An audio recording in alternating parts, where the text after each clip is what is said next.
എല്ലാവർക്കും പുതിയൊരു വീഡിയോയിലേക്ക് സ്വാഗതം. 6ാം ക്ലാസ്സിലെ സോഷ്യൽ സയൻസിൻ്റെ ഒന്നാമത്തെ ചാപ്റ്ററായ ആദിമ മനുഷ്യരും സംസ്കാരങ്ങളും പാഠഭാഗ വിശകലനമാണ്. ഇതിന് മുന്നത്തെ ഭാഗങ്ങൾ മുൻപ് വീഡിയോയിൽ ഇട്ടിട്ടുണ്ട്, അത് കാണുക. അതിൻ്റെ തുടർച്ചയാണ് മെസൊപ്പൊട്ടേമിയക്കാരുടെ സംഭാവനകൾ, ശാസ്ത്രവും ഗണിതവും, ചാന്ദ്രപഞ്ചാംഗം, സൂര്യഗ്രഹണവും ചന്ദ്രഗ്രഹണവും കണക്കാക്കിയിട്ടാണ്. പിന്നെ ഹരണവും ഗുണനവും, അതാണ് ശാസ്ത്രവും ഗണിതവുമായി ബന്ധപ്പെട്ടത്. പിന്നെ നിയമം വരുന്നത് സുമേറിയൻ ഭരണാധികാരിയായിരുന്ന ഡുൻഗിയുടെ കാലഘട്ടത്തിലാണ് നിയമങ്ങൾ ആദ്യമായി ക്രോഡീകരിക്കപ്പെട്ടത്. ഈ നിയമങ്ങൾ പരിഷ്കരിച്ചതാണ് ഹമ്മുറാബിയുടെ നിയമസംഹിത. ബാബിലോണിയൻ ഭരണാധികാരിയായിരുന്ന ഹമ്മുറാബിയുടെ കാലഘട്ടത്തിൽ നിലനിന്നിരുന്ന നിയമസംഹിതയാണിത്. ലോകത്ത് എഴുതപ്പെട്ടതിൽ ഏറ്റവും പഴക്കമേറിയ നിയമസംഹിതയായി ഇതറിയപ്പെടുന്നു. കണ്ണിന് കണ്ണ്, പല്ലിന് പല്ല് എന്ന ശിക്ഷാരീതി ഈ നിയമസംഹിതയിൽ നിന്നുള്ളതാണ്. പിന്നെ അടുത്തതായിട്ട് വരുന്നതാണ് സിഗുറാത്തുകൾ. മെസൊപ്പൊട്ടേമിയക്കാരുടെ ആരാധനാലയങ്ങൾ സിഗുറാത്തുകൾ എന്നാണ് അറിയപ്പെട്ടിരുന്നത്. പ്രധാനമായും നഗരങ്ങളിലാണ് ഈ ആരാധനാലയങ്ങൾ പണിതിരുന്നത്. ഇഷ്ടികകൾ ഉപയോഗിച്ചാണ് ഇവ നിർമ്മിച്ചിരുന്നത്. ഊർ നഗരത്തിലെ സിഗുറാത്ത് ഇന്നും സംരക്ഷിക്കപ്പെടുന്നു. ഇഷ്ടിക കൊണ്ടാണ് ഇത് പണിതിരുന്നത്. പ്രധാനമായും നഗരങ്ങളിലാണ് ഇതുണ്ടായിരുന്നത്. പിന്നെ ഇഷ്ടികൾ ഉപയോഗിച്ചാണ് ഇവ നിർമ്മിച്ചിരുന്നത്. ഊർ എന്ന നഗരത്തിലെ സിഗുറാത്ത് ഇന്നും സംരക്ഷിക്കപ്പെടുന്നു. ഇനി അടുത്ത സംസ്കാരമാണ് ഈജിപ്ഷ്യൻ സംസ്കാരം. ഈജിപ്ഷ്യൻ സംസ്കാരം നിലനിന്നത് എവിടെയാണെന്ന് പറഞ്ഞതെന്ന് അറിയോ? നൈൽ നദീതടത്തിലാണ് ഈജിപ്ഷ്യൻ സംസ്കാരം നിലനിന്നിരുന്നത്. ഈജിപ്ഷ്യൻ സംസ്കാരത്തിലെ പ്രധാന നഗരം കൊയ്റോ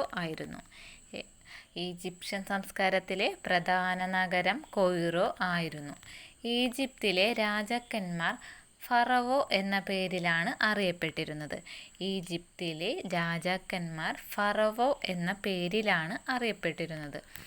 ഈ സംസ്കാരത്തിൻ്റെ പ്രധാന സവിശേഷതയാണ് പിരമിഡുകൾ.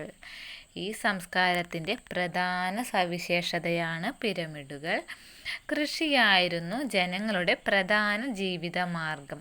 ഗോതമ്പ്, ബാർലി, തീന, പഴവർഗ്ഗങ്ങൾ, ചണം, പരുത്തി മുതലായവ നൈൽ നദീതടത്തിൽ സമൃദ്ധമായി വളർന്നിരുന്നു.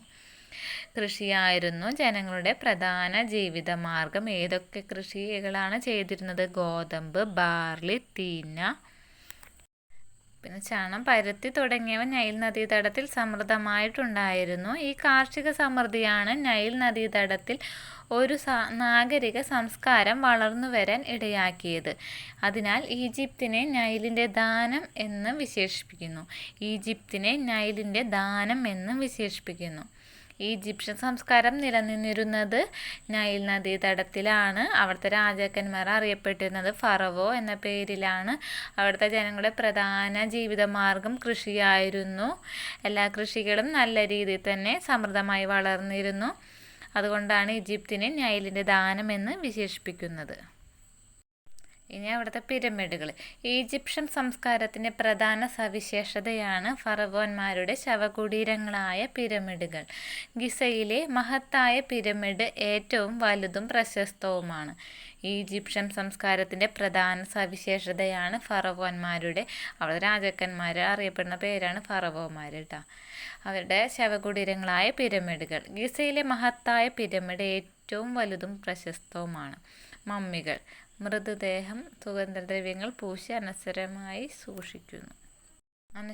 സൂക്ഷിക്കുന്ന സമ്പ്രദായം ഈജിപ്തുകാർക്കുണ്ടായിരുന്നു.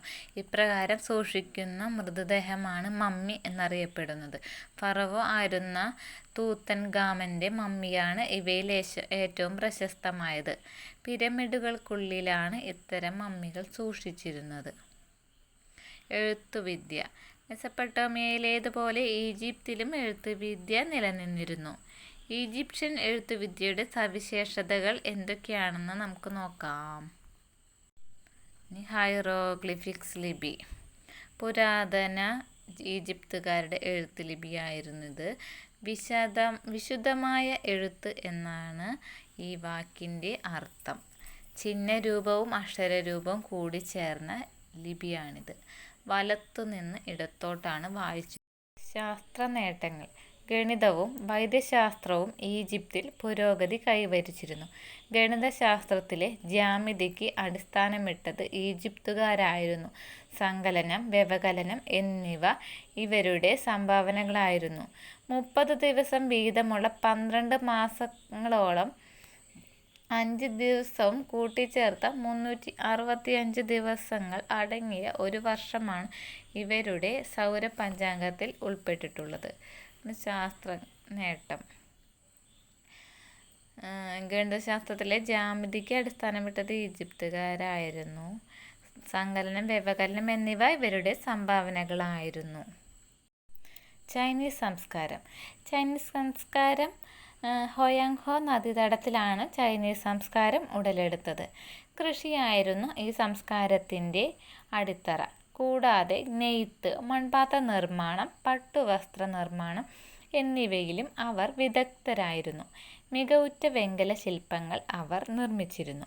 ചൈനീസ് സംസ്കാരം നിലനിന്നിരുന്നത് എവിടെയായിരുന്നു? ഹൊയാങ്ഹോ നദീതടത്തിലാണ് ചൈനീസ് സംസ്കാരം ഉടലെടുത്തത്. കൃഷിയായിരുന്നു ഈ സംസ്കാരത്തിൻ്റെയും അടിത്തറ. കൂടാതെ നെയ്ത്ത്, മൺപാത്ര നിർമ്മാണം, പട്ടുവസ്ത്ര നിർമ്മാണം എന്നിവയിലും അവർ വിദഗ്ധരായിരുന്നു. മികവുറ്റ വെങ്കല ശില്പങ്ങൾ അവർ നിർമ്മിച്ചിരുന്നു. ഇനി അടുത്തതായിട്ട് വരുന്നതാണ് എഴുത്ത് സമ്പ്രദായം. ചൈനക്കാരുടെ ഇടയിൽ പുരാതന കാലം മുതൽ തന്നെ എഴുത്ത് സമ്പ്രദായം നിലവിലുണ്ടായിരുന്നു. അക്ഷരങ്ങൾക്ക് പകരം ചിത്രങ്ങൾ ഉപയോഗിക്കുന്ന ചിത്രലിപിയായിരുന്നു പ്രചാരത്തിലുണ്ടായിരുന്നത്. കാലക്രമത്തിൽ അവർ ചിത്രങ്ങൾക്ക് പകരം ചിഹ്നങ്ങൾ രൂപപ്പെടുത്തി. മാറ്റങ്ങളോടെ ഈ ലിപി ഇന്നും ചൈനയിൽ നിലനിൽക്കുന്നു. എന്തായിരുന്നു? ചൈനക്കാരുടെ ഇടയിലും എഴുത്ത് സമ്പ്രദായം നിലവിലുണ്ടായിരുന്നു. പക്ഷെ അക്ഷരങ്ങൾക്ക് പകരം ചിത്രങ്ങൾ ഉപയോഗിക്കുന്ന ചിത്രലിപിയായിരുന്നു പ്രചാരത്തിലുണ്ടായിരുന്നത്. പിന്നീട് ചിത്രങ്ങൾക്ക് പകരം ചിഹ്നങ്ങൾ രൂപപ്പെടുത്തി മാറ്റങ്ങളോടെ ഈ ലിപി ഇന്നും ഉപയോഗിക്കുന്നു, നിലനിൽക്കുന്നുണ്ട് ചൈനയിൽ. അടുത്ത ഭാഗം അടുത്ത വീഡിയോയിലുണ്ടാവും. എല്ലാവർക്കും ഇഷ്ടപ്പെട്ടു എന്ന് കരുതുന്നു.